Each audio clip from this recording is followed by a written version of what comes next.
Fala galera, meu nome é Roberto, você está no canal Tá em Choque e hoje nós vamos começar a nossa primeira aula da terceira parte do módulo de revisão de matemática básica. Mas antes de tudo, deixa o seu like, se inscreve no canal e compartilha com seus amigos. Vamos nessa!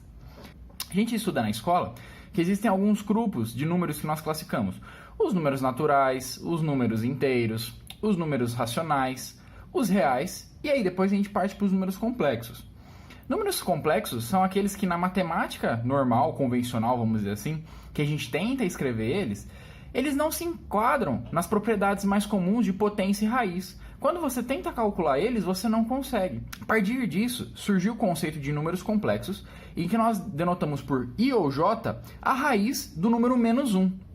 Lembrando que, se eu tentar calcular a raiz de menos 1, não tem como. Veja só, que número que eu multiplico por ele mesmo que vai me dar menos 1? Não tem como, entende? A partir disso, criou-se esse conceito do número complexo. Mas o mais interessante é que, apesar de ter criado esse conceito que é um tanto abstrato, tanto que até o pessoal no começo depreciou falando de números imaginários, como se algo não existisse, criou-se toda uma álgebra por trás e ele serve para muitas representações, principalmente quando nós queremos separar determinadas partes de um mesmo sistema ou até mesmo identificar algumas propriedades do nosso sistema que estamos trabalhando. Isso a gente vai ver muito na parte de elétrica, tá bom? Então vamos lá. Número complexo, eu posso representar por i ou j. Você vai ver em livros de matemática I, mas na elétrica usa muito j, porque a gente usa o símbolo I para intensidade de corrente elétrica, tá bom? O i ele equivale à raiz de menos 1. I quadrado é igual a menos 1, ou seja, eu estou tirando a raiz. I ao cubo é menos raiz de menos 1, que é menos i, certo? E i elevado a zero ou i elevado à quarta potência é igual a 1. Se você fizer os cálculos, você vai ver isso. Por que eu falo isso? Porque às vezes as raízes de i ou o i elevado a determinada potência, você tem que efetuar esses cálculos. Eles são triviais, apesar de assustar um pouco de começo. A gente pode dividir qualquer número que a gente tenha em parte real e parte imaginária. Como assim?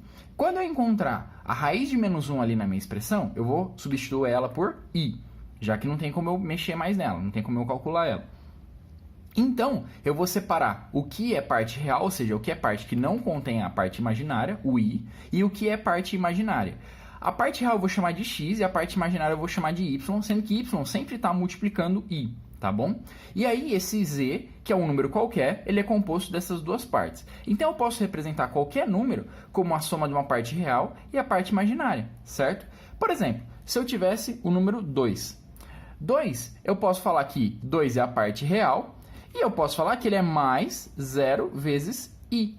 Ou seja, minha parte imaginária é 0, mas eu estou escrevendo como um número qualquer composto de parte real e parte imaginária, tá bom? A partir disso, nós temos algumas propriedades. Como eu separo a parte imaginária da parte real, então o que eu vou fazer na hora da soma ou da subtração? Eu vou somar ou subtrair real com real, imaginário com imaginário, certo? Então, vamos a esse caso. 4 mais 3i mais 1 mais 2i. Poxa, somo real com real. 4 mais 1, 5. 3i mais 2i, 5i, tá bom? Mesma coisa vale para a subtração. Se eu tenho 4 mais 3i menos 1 mais 2i, eu faço o quê? A distributiva aqui, então ficaria menos 1 menos 2i. E a partir disso eu teria 4 menos 1, que é 3, e 3i menos 2i, que é igual apenas a 1i, que é a mesma coisa que i, tá bom? Com relação à multiplicação, aí eu teria que fazer a distributiva. Então eu faria 4 vezes 1 mais 4 vezes 2i, mais 3i vezes 1, mais 3i vezes 2i. Aí veja o que acontece. Eu ficaria com 4 vezes 1, que é 4, 4 vezes 2i, que é 8i, 3i vezes 1, que é 3i, e 3i vezes 2i é 3 vezes 2, que dá 6, i vezes i é i quadrado. Só que o que é i quadrado? I quadrado a gente viu aqui que é 1, menos 1. Então eu teria aqui menos 1. Efetuando todos esses cálculos aqui, eu tenho menos 2 mais 11i, tá bom? Aí, um conceito muito importante que nós devemos ter é o de conjugado. O que é o conjugado? É você pegar e trocar o sinal da parte imaginária, certo? Então, eu teria um número qualquer, ele vai ser composto da parte real x e a imaginária y. O conjugado dele, representado por uma barra em cima, um traço, ele vai ser a parte real que se mantém, menos, multiplicado por menos 1, a parte imaginária. Então eu tenho x menos yi, tá bom? Por que eu falo isso? Vai ser usada essa propriedade na hora da divisão, tá bom? E aí nós temos o módulo. O que é um módulo de um número qualquer? Poxa, um módulo de um número qualquer é a raiz daquele número ao quadrado.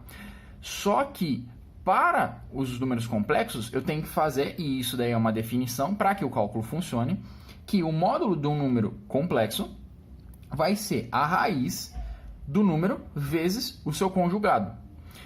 Aí que tá. Por que quando a gente faz para número real, o módulo, por exemplo, o módulo de z, ele vai ser igual a raiz de z ao quadrado? Por exemplo, se eu estou falando que isso daqui, o z, ele é só real.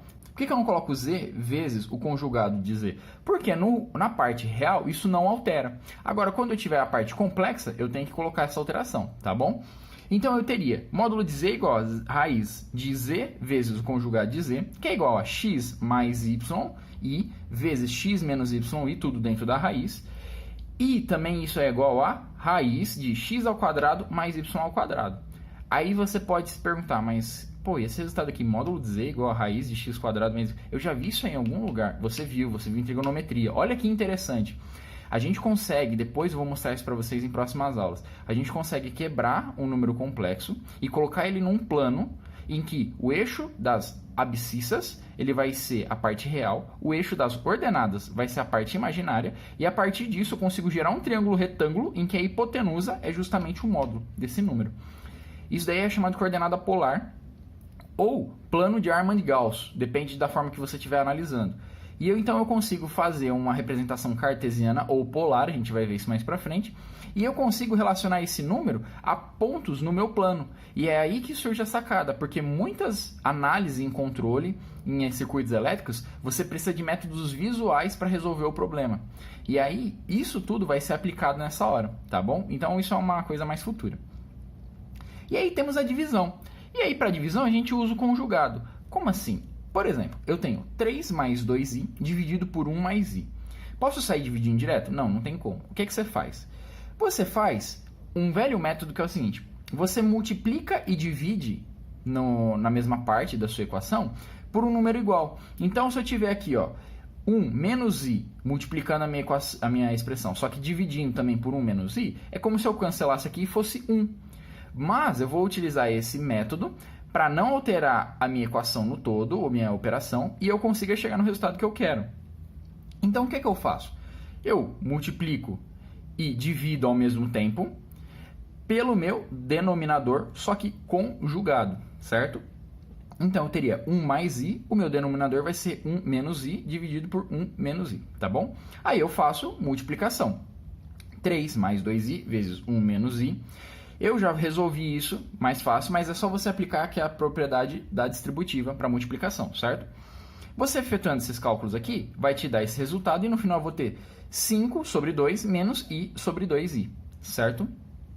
E aí, uma observação que deriva dessa parte aqui, que vai ser utilizada mais para frente, porque a gente vai trabalhar com resistores, indutores e capacitores em elétrica, e você vai ter algumas propriedades de capacitores e indutores que mexem com números complexos.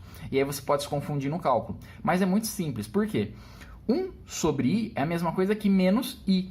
Então o que você faz? Você utiliza dessa propriedade para simplificar um pouco os cálculos, tá bom? Porque vai acontecer de cair essa fração aqui, 1 sobre i, tá bom? Então já fica guardado aí. E lá nas videoaulas futuras, quando eu efetuar as contas e você falar, nossa, 1 sobre i é igual a menos i, para você não ficar confuso, sabe que eu estou usando essa propriedade, que é, na verdade, uma ocorrência devido à divisão de números complexos, tá bom?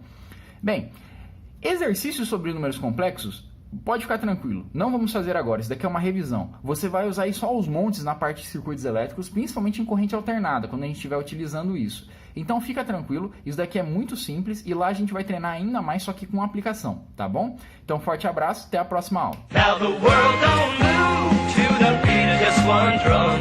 What might be right for you